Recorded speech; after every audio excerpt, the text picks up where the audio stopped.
¿Cómo están ustedes? Sean todos bienvenidos en este nuevo programa especial aquí en Red Noticias Quinta Región. Hoy día un invitado especial, el subsecretario general de Gobierno, don José Francisco Lagos Garrido, quien está aquí con nosotros. ¿Cómo está? Muy bien, Alejandro. Si nos puede comentar, porque bueno, la gente nos va a preguntar, el cargo de subsecretario general de Gobierno, importante digamos conocerlo, ¿cuál es la función?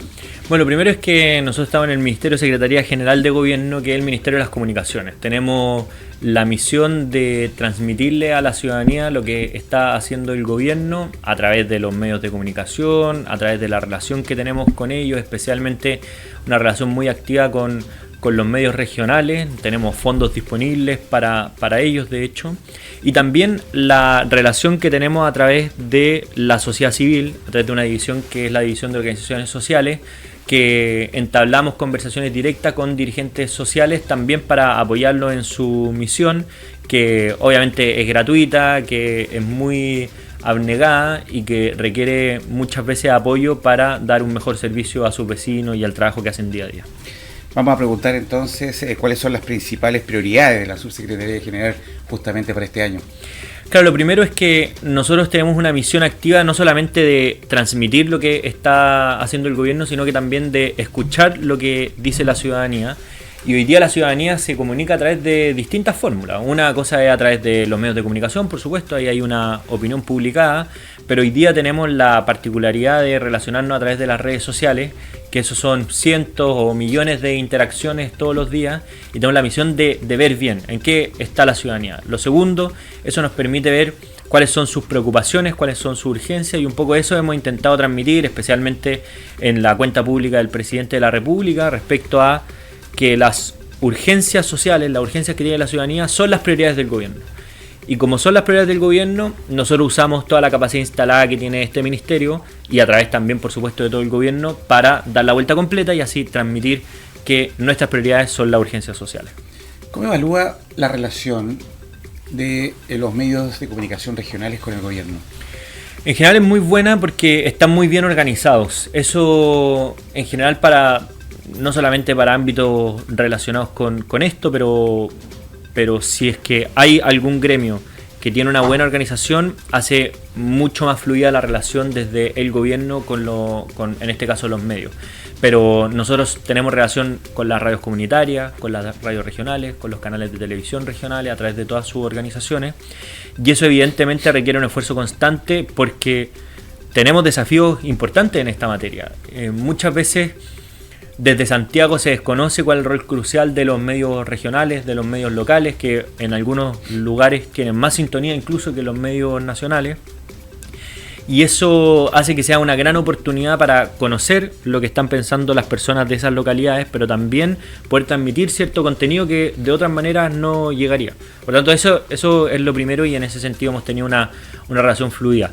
Y lo segundo es que los medios están enfrentando situaciones difíciles por el auge de las redes sociales, por cómo ha cambiado el sistema de financiamiento de los propios medios de comunicación, y eso no solamente los emplaza a ellos mismos, a los medios, sino que también emplaza a los gobiernos, porque nosotros estamos convencidos que la fórmula para combatir ciertos fenómenos que hoy día son nuevos, pero por ejemplo tienen que ver con la aparición de noticias falsas o de cierto contenido que de repente no está verificado, la mejor protección que podemos hacer, en vez de intentar prohibir publicaciones que creemos que no tiene sentido, es fortalecer aquellas instituciones, como los medios de comunicación, que tienen un representante, que tienen un responsable, que son personas de carne y hueso que se hacen cargo de lo que se está diciendo. Por tanto, en fondo, un poco ahogar el mal en abundancia bien, y es el fortalecimiento de los medios. Queríamos justamente tocar ese tema, que es la desinformación. ¿Cómo combatir la desinformación que ocurre en redes sociales?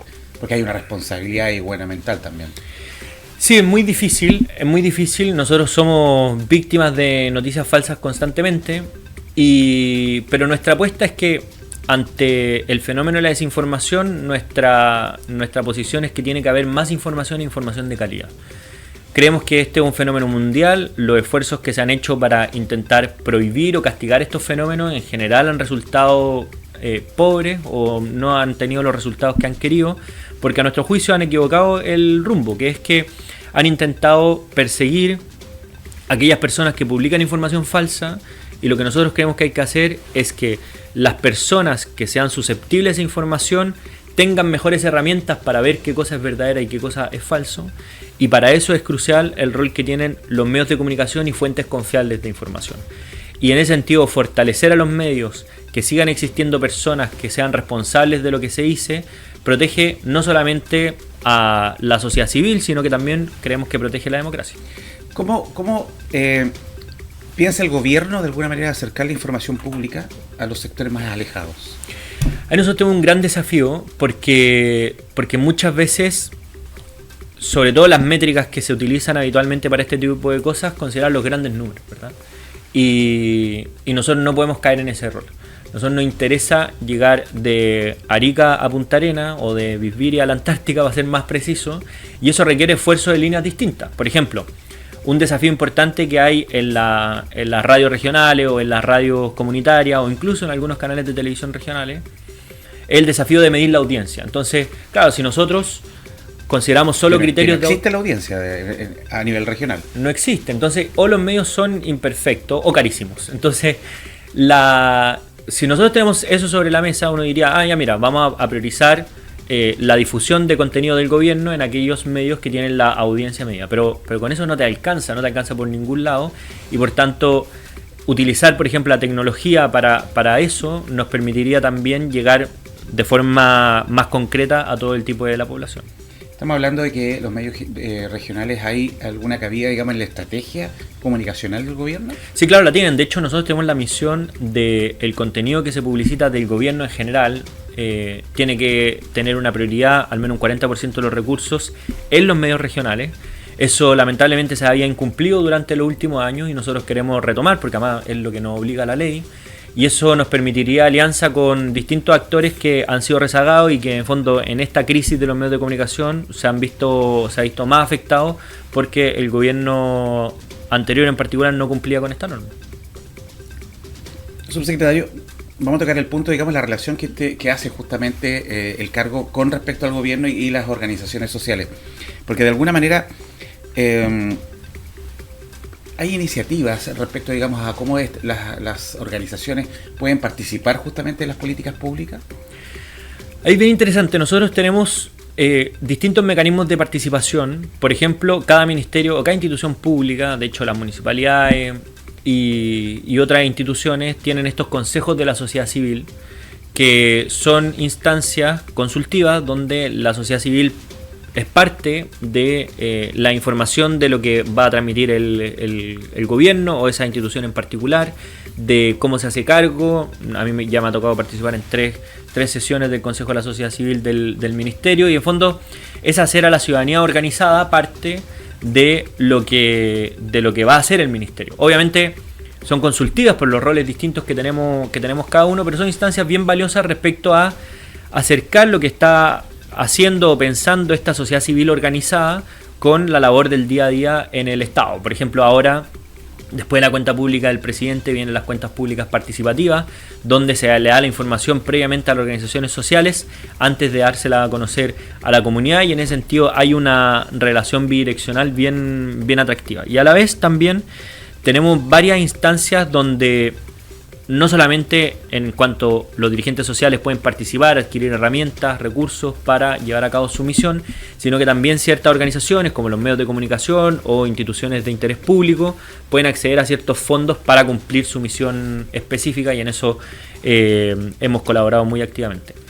Vamos a ir más a lo contingente. ¿Cómo es la preocupación del gobierno con respecto al tema económico y lo social que tiene hoy día el país?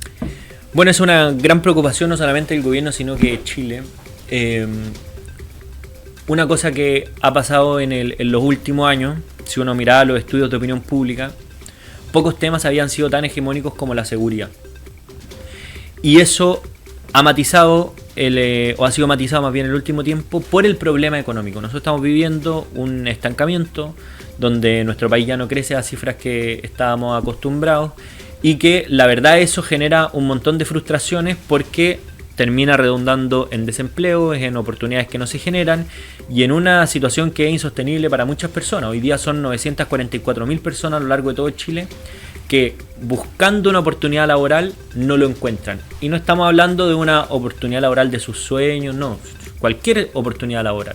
El 27% de nuestra fuerza laboral está en calidad informal, lo que hace que sean empleos esencialmente precarios. Pueden trabajar menos horas de las deseadas o incluso más horas que las deseadas, sin cotizaciones, con sueldos en promedio más bajos, y eso hace que se genere un desincentivo y una situación bastante frustrante, porque cuando hablamos de empleo no solamente hablamos de tener el sustento mes a mes para su familia, muchas veces es la oportunidad que tienen las personas para desarrollarse. A nosotros cuando chicos nos preguntan ¿qué quieres ser cuando grande? Y solemos responder en qué vamos a trabajar, porque el trabajo nos define también.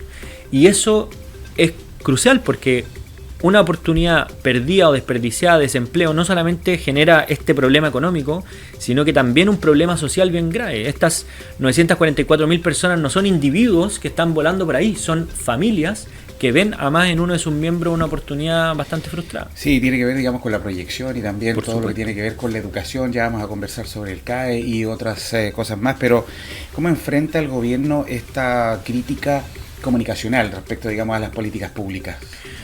Bueno, eso es el desafío de todos los gobiernos. Sabemos que hay un desafío extra en la gobernanza hoy día, que es que, y esto también por nuestro sistema electoral, los gobiernos ganan con números importantes de votos, pero muchas veces esos votos son, entre comillas, prestados, es decir, que no son los que se producen en primera vuelta, pero sabemos que las personas votaron, en este caso por el presidente Kast, por una convicción, es la persona que más ha recibido votos en el país, y eso evidentemente es una responsabilidad. El desafío de gobernar no solamente implica cómo vamos a transmitir lo que queremos decir, sino que también una definición estratégica de qué es lo que queremos decir, y eso la verdad es que va cambiando también todos los días, porque uno como gobierno puede tener una dirección, puede tener un empuje, un impulso, pero si ocurre una catástrofe internacional o un problema como una guerra, que es la que hemos vivido en nuestro país, evidentemente te cambian las prioridades, porque te cambian los desafíos. Hay una frase muy famosa que es decir, cuando teníamos todas las respuestas nos cambiaron todas las preguntas. El problema está en el qué, en el cómo, o que de alguna manera, digamos, están también en los medios regionales, que obviamente Sí. también pueden entender esa situación. El desafío está en todo, o sea, está en el contenido, en lo que se quiere hacer y cómo cambian esas circunstancias, y también en cómo se va a comunicar. O sea, este desafío de transmitir de la mejor manera posible lo que queremos transmitir es una cuestión de todos los días, constantemente, porque estamos desafiados por o la desinformación o por la complejidad de transmitir los mensajes adecuadamente o que llegue a todos los públicos y las personas puedan entender. Nosotros hemos pasado por varios procesos electorales, y muchas veces la política se ha tornado un poco como de ruido ambiente, ¿verdad? Porque ya como que estuvimos saturados, vivimos 17 procesos electorales en 5 años, incluyendo primeras y segundas vueltas, etc. Entonces, hoy día nosotros que monitoreamos esto hemos visto cómo se ha bajado un poco el volumen de la discusión de la política pública, y eso hace que sea más difícil aún transmitir lo que quieren transmitir los gobiernos, o este gobierno en particular, porque las personas están más desinteresadas.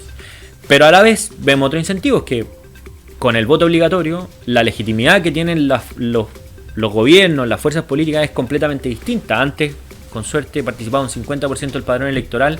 Esta última elección participó más de un 85%. Es decir, la realidad cambia. ¿No se alcanza a disociar entre lo que tiene que ver con términos políticos y las políticas públicas? ¿La gente se confunde? Claro, de todas maneras, claro, sí, porque cuando hablamos de seguridad, un tema, por ejemplo, es un tema que le importa a todos y sí hay mucha tensión. Pero cuando hablamos de discusiones políticas, probablemente tal, ideológicas si quiere, o incluso el día a día en el Congreso, en el gobierno, se genera una especie de ruido ambiente que es difícil revertir. José Francisco Lagos Garrido conversando con nosotros aquí en Red Noticias, subsecretario general de Gobierno, que vamos a tocar otros puntos que tienen que ver justamente con este plan de reconstrucción, pero antes vamos a ir a una pausa y regresamos.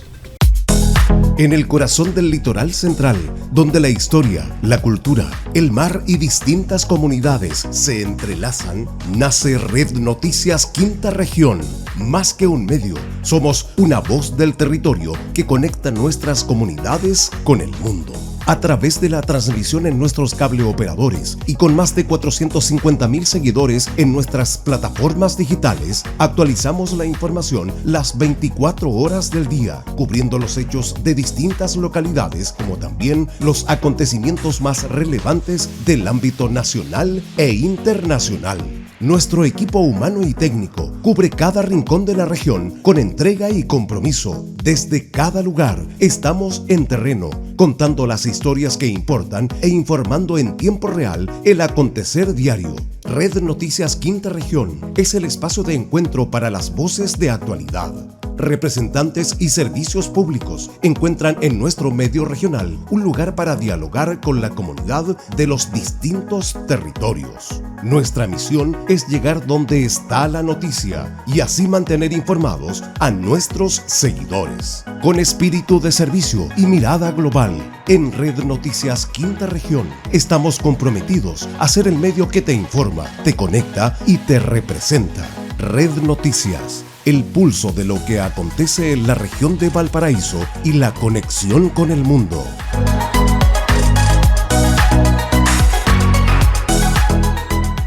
Bien, ya estamos de regreso, estamos con José Francisco Lagos Garrido.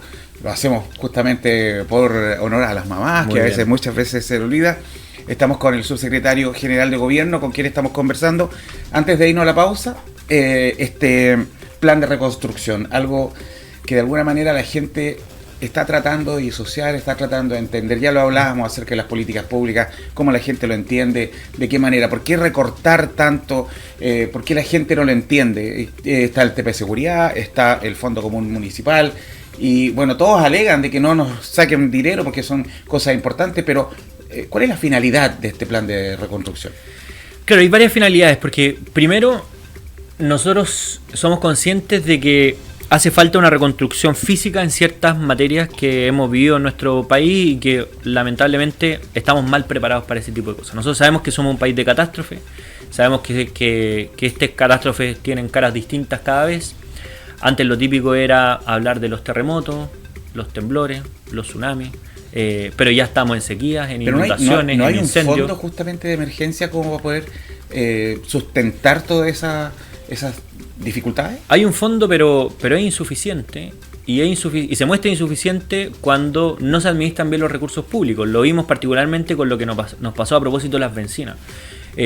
No teníamos los recursos para responder de manera distinta a cómo terminamos haciéndolo, y eso evidentemente genera una frustración. O sea, ningún gobierno quiere anunciar un alza de las bencinas, eso es como dispararse en los pies. Se puede ir encalillado. Sí, claro, pero el costo de esa deuda finalmente terminaban pagándola todos, especialmente los más pobres, y eso a nosotros nos parece que era una injusticia y una línea que no queríamos pasar. Por eso decidimos suspender este subsidio, adecuarlo a la nueva realidad, que es el aumento del precio internacional, y a la vez focalizar ayudas sociales en aquellos que más lo requieren o que peor lo iban a pasar con la crisis de los combustibles. En ese sentido, una cosa es la reconstrucción física respecto a cómo está nuestro país preparado para las catástrofes. Las catástrofes son imponderables, no podemos saber lo que va a pasar, pero lo que sí podemos controlar es cómo está nuestra institucionalidad preparada para enfrentar esas cosas. Lo segundo es que queremos ordenar la casa, y ordenar la casa implica primero hacer como todas las familias, o al menos el esfuerzo que hacen todas las familias, que es no gastar más de lo que nos ingresa. Y nuestro país viene gastando hace mucho tiempo más de lo que nos ingresa, y eso ha redundado en que tenemos un aumento de la deuda. Eso implica que pagamos cada vez más intereses, y hoy día el 5% de lo que gasta todo el Estado en el año se va solamente en intereses de la deuda. Esos son aproximadamente 4.000 millones de dólares, lo que para dimensionar equivale a la construcción de 15 hospitales de alta complejidad al año, y por tanto son muchos recursos los que están implicados en esa materia que es la deuda. Subsecretario, en palabras simples, estamos hablando que Valparaíso hoy día está afectado, digamos, por una falta de camas hospitalarias, sí, de atención. Se han cerrado hospitales. En palabras simples, se van a construir más hospitales, se van a construir más casas, que es, en definitiva, digamos, lo que se va a lograr hacer justamente con esta reestructuración. Porque la gente que habla de seguridad, estábamos viendo, digamos, en las distintas comunas, el tema de que va a haber un recorte. En el Fondo Común Municipal también hay unas situaciones. Hay posturas de los alcaldes que están indicando que a lo mejor los IVA puedan ser rebajados, etcétera, justamente en el tránsito y los servicios. Ahí hay un ajuste. ¿Todavía queda ajuste o hay, digamos, este plan está ya esperando, digamos, resultados? Es que lo primero es que se requiere una disciplina en el gasto fiscal. Lo que nosotros hemos visto es que muchas veces en cuestiones que son sentidas por la ciudadanía, hemos invertido más recursos y no se transmiten o no se traducen en mejores resultados. Salud es un caso que es brutal. O sea, a mí me tocó trabajar en el Ministerio de Salud en el segundo gobierno del presidente Piñera, y entre el año 2010 y el año 2019 se duplicaron los recursos que invertimos en salud.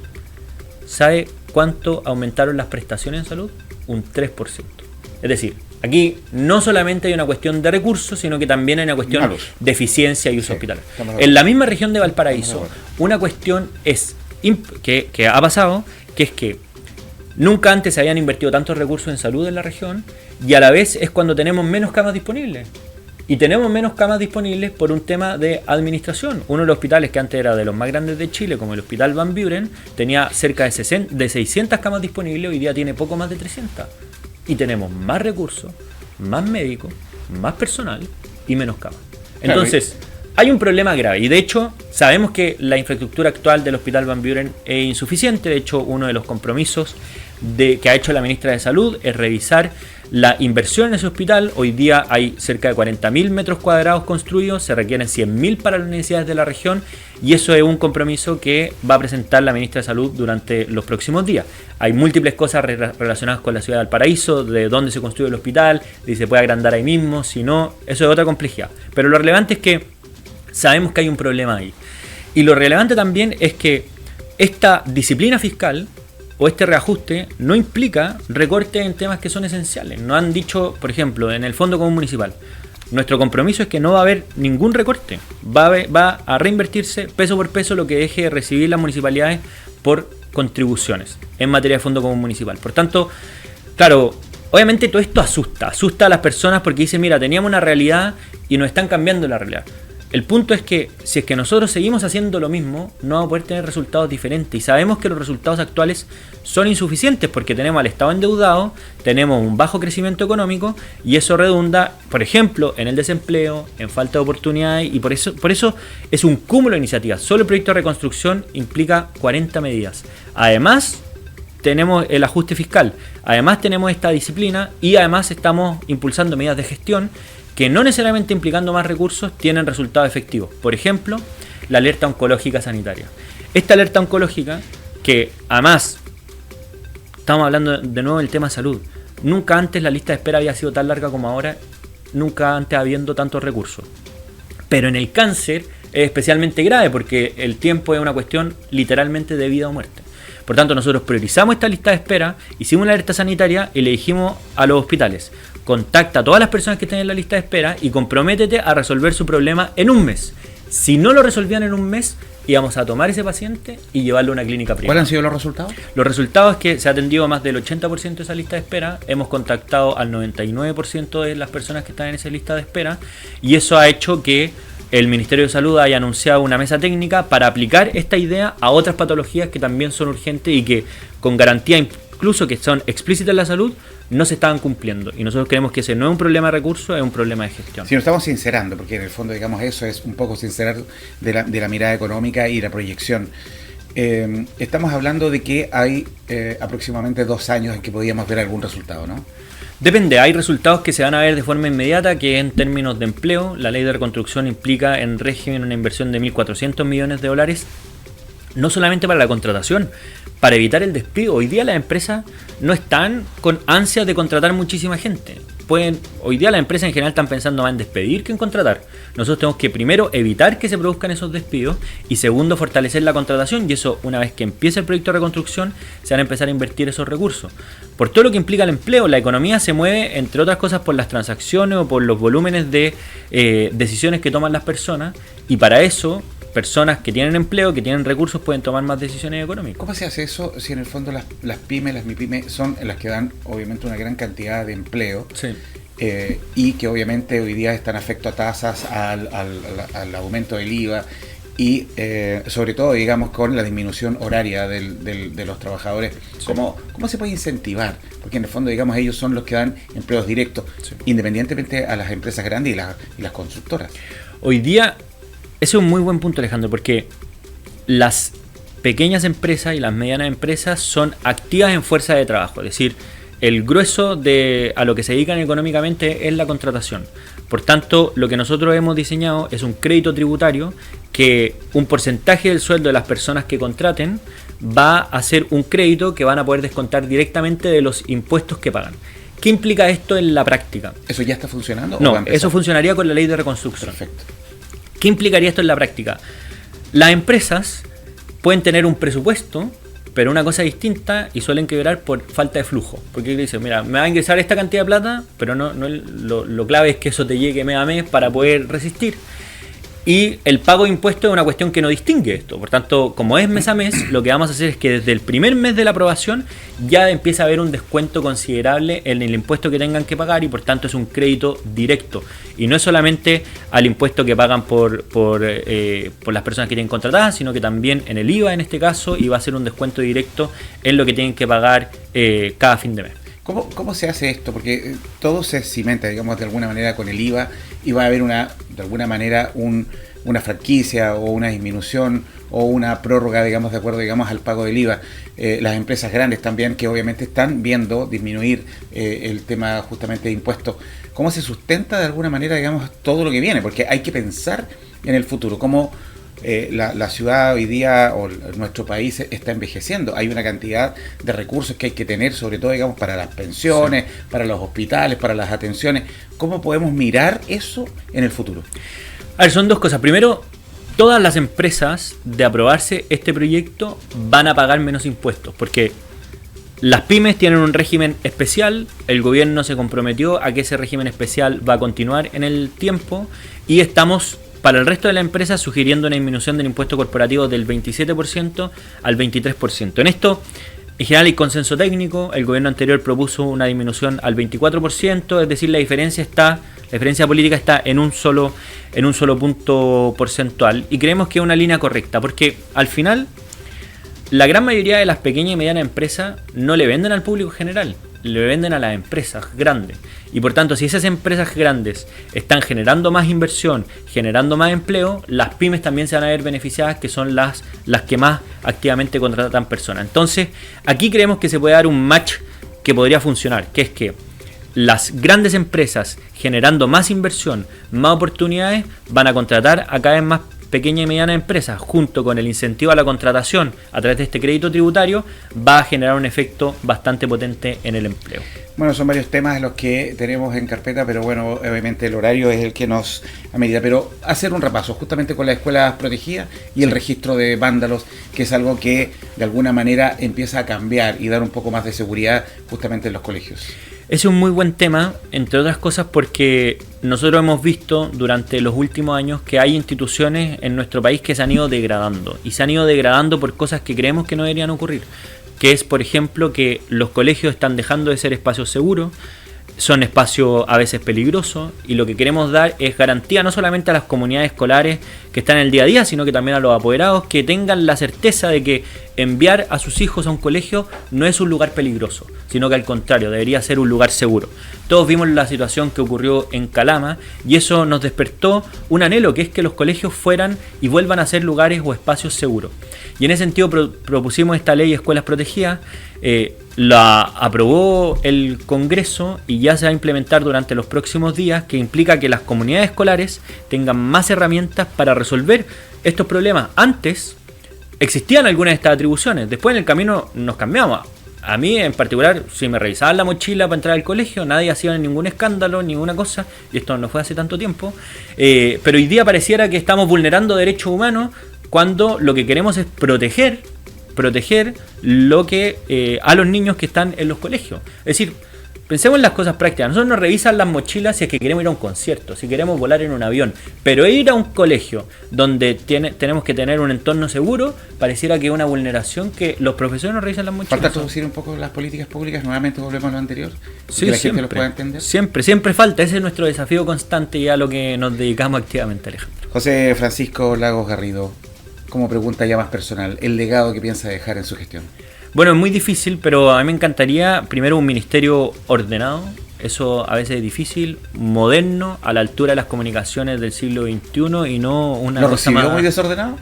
lo recibimos bastante desordenado. Sí, pero el Estado está desordenado, no solamente este ministerio. El Estado en general está muy desordenado, por eso queremos eficientar esos recursos, pero también para ser más eficientes, para comunicar mejor y para recibir mejor información. Muchas gracias por estar acá con nosotros. Bien, nosotros nos vemos en cualquier momento. Seguimos con las siguientes informaciones. Que esté muy bien.